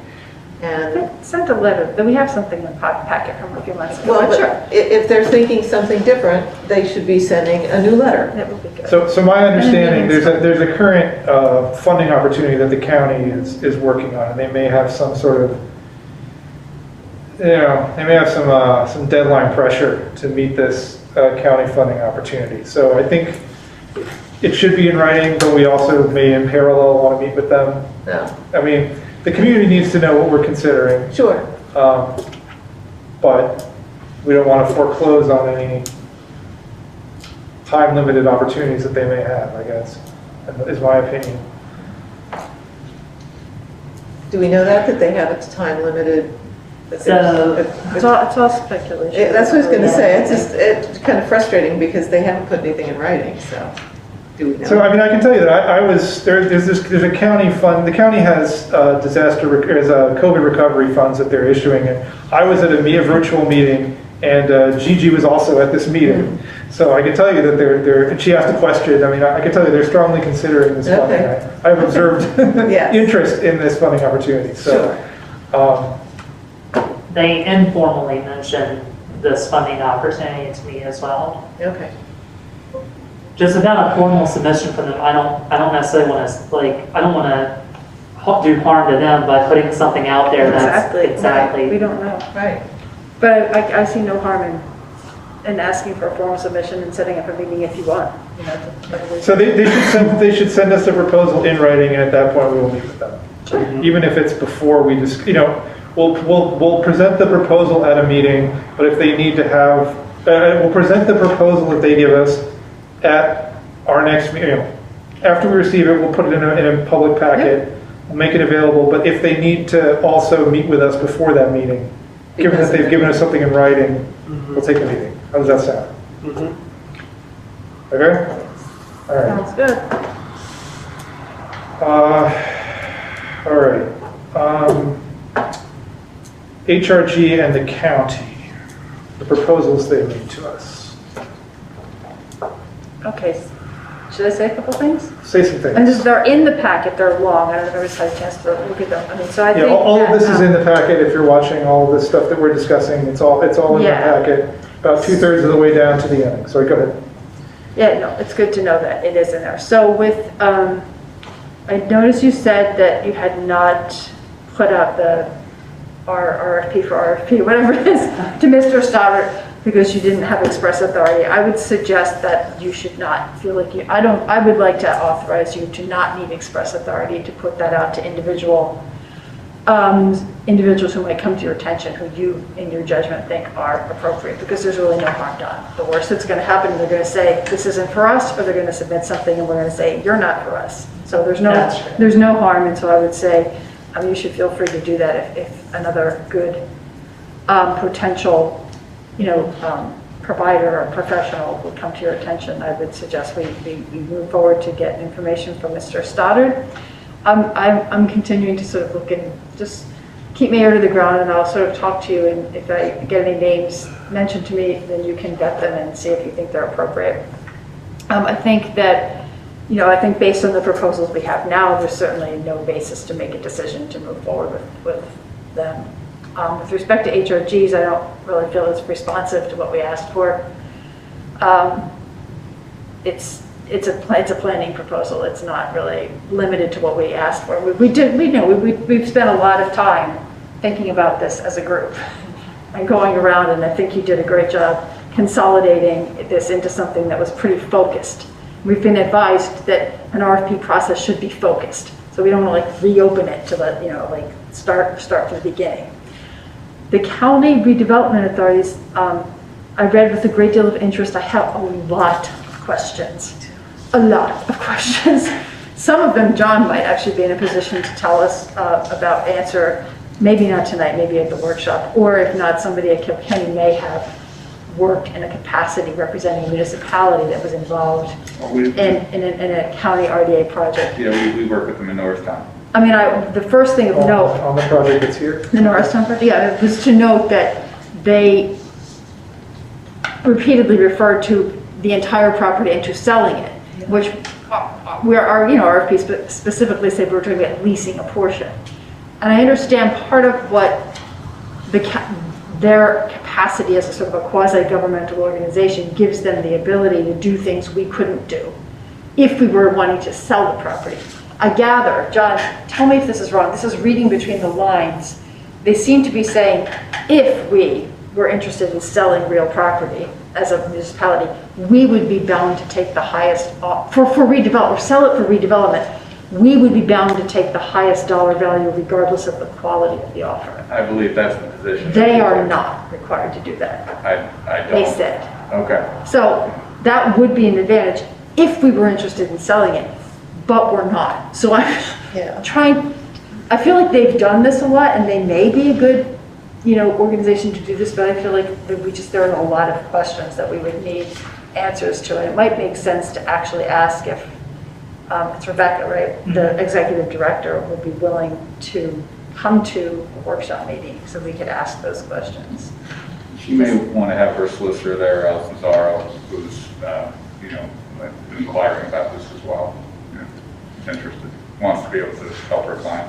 Yeah, no, that would be great. It's just, it gets into areas that are so complex, I think, and specialized, and we're just, certainly many of those things I'd be like, I would not be comfortable with the statutory requirement for a right to right to recapture, things like that, like unless I really understood what that meant and how that could be triggered and, what protections the borough has. There's just an awful lot there. So. I don't suppose we can talk to Bob Wegbright. He's on the board. I don't think he necessarily has the answers to those things either.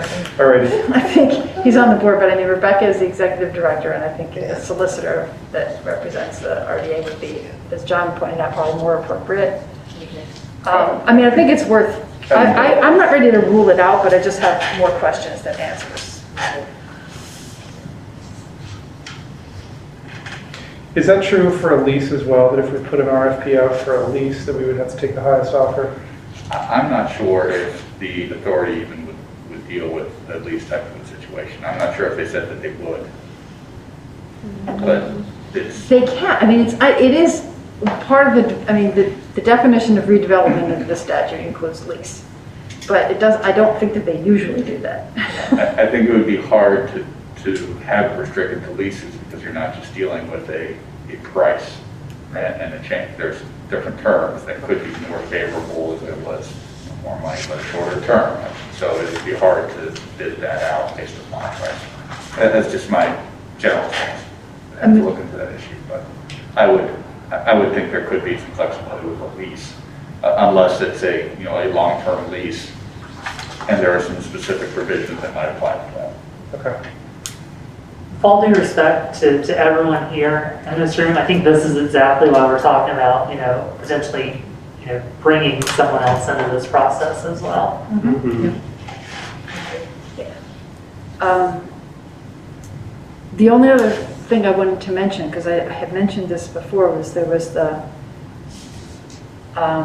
Dave Coleman from MIS Capital, who has been mentioned to me. They're a developer that does social impact development, and they've done a lot of nonprofit and educational facilities. And I think this would not be somebody who would be doing an RFP, but this would be somebody that we could invite to speak to us at a workshop about how they might approach a project like this, and if they would be interested from that sort of more of a nonprofit mission, social impact development standpoint rather than a commercial developer. It's another option. I think it's a little different from the generic RFP, but that is something we should consider asking, have a conversation at a public meeting. Michelle, would that mean that we could have an option that had, say, you know, a daycare center on the first floor and then community center space above that, as opposed to, you know, I think that would be a good question for use. Mr. Coleman. Sorry. Because I think that'd be a good question for Because him. I would still like us to see if that's possible. I don't want us to take forever to try to figure this Right. out, but I think this is a golden opportunity to see if we can create some community space. And I keep coming back to the thought that we're going to see hotter and hotter summers. And not everybody is going to want to be outside in the park, but they might like to be inside in, you know, a building that is energy efficient and is cooled. So I keep coming back to that and thinking that we should look for that, at least consider that before we make a final decision. I'd like to make sure that any developer is at arm's length here. I don't want to, I'd rather have consultants who we're paying rather than developers who are trying to pay us come and talk to us, you know, at least at this point. Developers are paying us. No. Wait, what? I guess my question is. Developers want to buy the property. They want to, you know, I want the people to be. They're not talking about buying the Yeah, property. my question would be, We're talking about leasing it. my question would be, would this MIS Capital potentially be someone who would then be bidding Yeah. on whatever we then put out? Yeah. I would find that problematic if they're potentially a, you know. I mean, if we're asking for their expertise and they're not part of any development, I think that's less of an issue, but.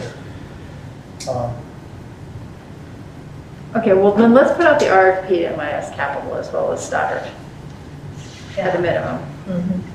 I think that might make sense, even though they're sort of a different bird in a way. Yeah. Well, I mean, no, I guess not, right? Because we're not asking them to do an RFP, I'm sorry. I'm confused. No, don't put it out to them. I think what we would want to do is when we find somebody, if we do move forward with anybody to do an RFP, we would probably make sure that they were sending it out, not just to commercial, you know, like purely market-based commercial developers, but also to this sort of group of developers that do more social impact development.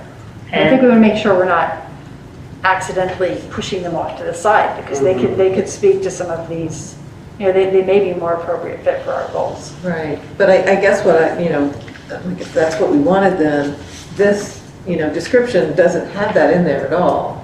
What went out as saying, here's what you need, here's what we'd like from you if you want to submit an RFP to us. So just to put it out there for the public and for council to make sure we're all on the same page, that document that I sent out wasn't intended to be the development RFP. It was kind of to give some general parameters to whoever we would work with to develop that RFP. So whatever actually goes out, if council decides to move forward with that stuff, whatever would actually go out to those folks could have, you know, a lot of things like you're talking about, Barbara, if council wants to do it that way. Yeah, I guess I'm just thinking, you know, if I got this and, you know, so like at HRG or Montco Redevelopment Authority, I'm like, oh, they've already decided what they want.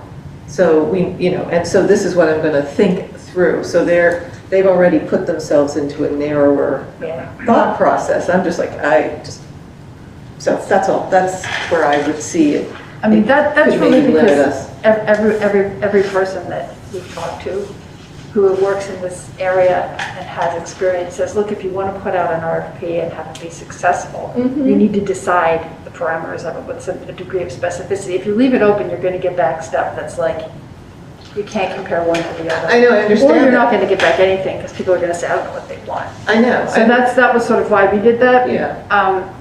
That was sort of the idea. Another thing you can do is have conversations with more social impact developers outside of that directly and say, is this something you would be interested in? How would you do it? Yeah. Which is completely acceptable and not remotely corrupt or bad when you're doing it publicly like we are here. All right, so I'm hearing from council, we have questions for the county, and we'd like more options for a consultant to work with on the if I'm not allowed to say consultant, for a group to assist us with a potential RFP. So Michelle and Barbara, do the two of you want to speak with the county and ask them your questions and report back to us? Or do you think we should have someone from the county come to a meeting? I mean, it might be easier just to have the two of you talk it over, since you seem to be the ones with the I'm sure there are other people with specific questions concerns. too. I mean, I think maybe a meeting would be best. I think it might be best before we do that to sort of screen it by saying, look, you did see that we were really only interested in this arrangement, a land lease. We're not interested in selling the property to a developer, and we would like to control the part that's a park completely and not lease it. So is that a project that you're interested in putting out to bid? Because if not, it's not leased. All right. We should probably at least So let's generate some questions ahead of time for them to look at, and then they can come to the meeting, answer those questions, and answer any others that we have. So I think what I'd like, and I think I'd like to be the person to make that outreach. Okay. I think what I'd want to do is, yes, if they do come to me, I agree that we should have our questions kind of ready in advance so they have the information ready for us.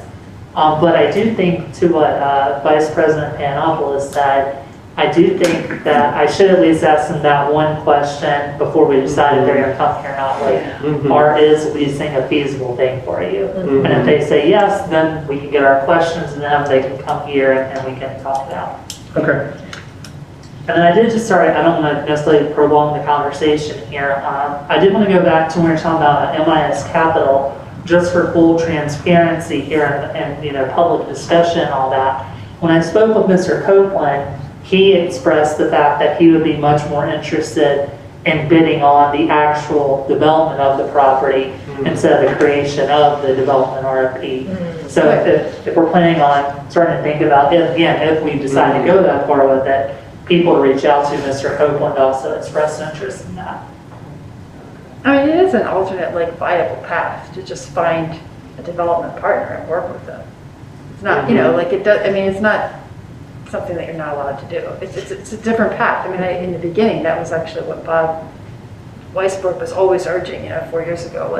That's the way you should do it. You should find a partner and work with them. And I always said, no, you shouldn't, because then they have you over the rails and you need to do a competitive process. But over time, as we've talked about this ad infinitum, I can see there are strengths to both approaches, and we don't necessarily need to choose. You can have conversations as long as they're, transparent. And we can also, do a competitive RFP process and see what comes back. And then we weigh our options. I don't know. All right, Ira, do you have anything you want to add on this? No? Okay.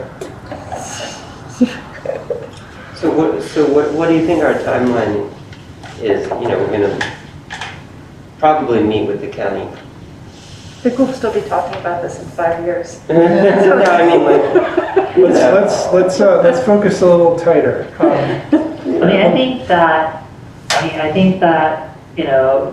between now and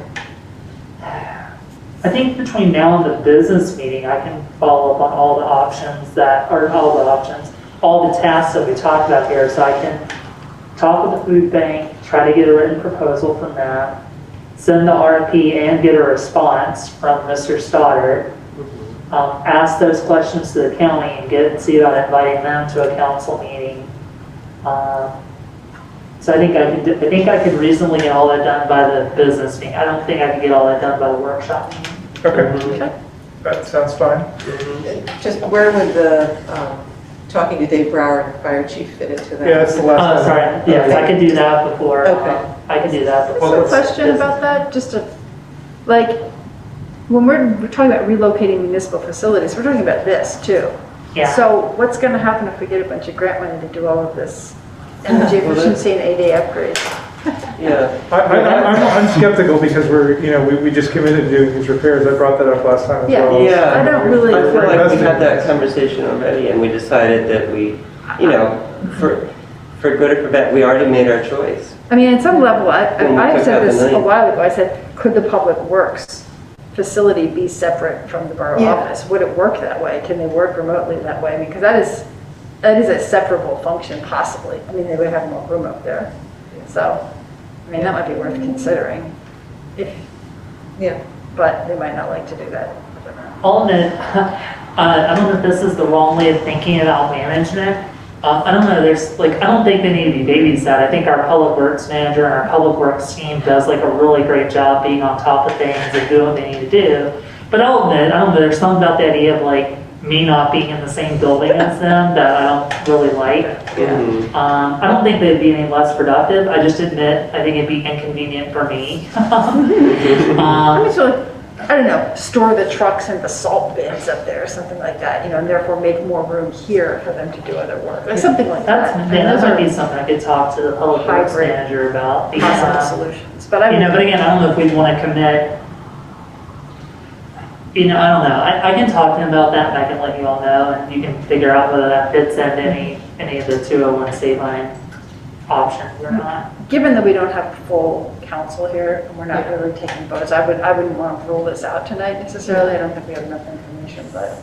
Okay, I'm skeptical of this. I'm skeptical, probably as skeptical too. Okay. Okay, is that everything you need our feedback on right now? That is, yes. All right, and thanks so much for, moving all this forward and, we can see continued progress, continued narrowing of options. So it's forward motion. Yes. All right. Yes. Okay, well, that was my comment for the good of council. Does anybody else have? Are there any other comments for the good of council? Happy St. Patrick's Day, everyone. Drive safely. Yeah. All right. That's the last item of business on the agenda. We will have an executive session afterwards for the discussion of the disposition of borough-owned property, possible land acquisition, and leases. Are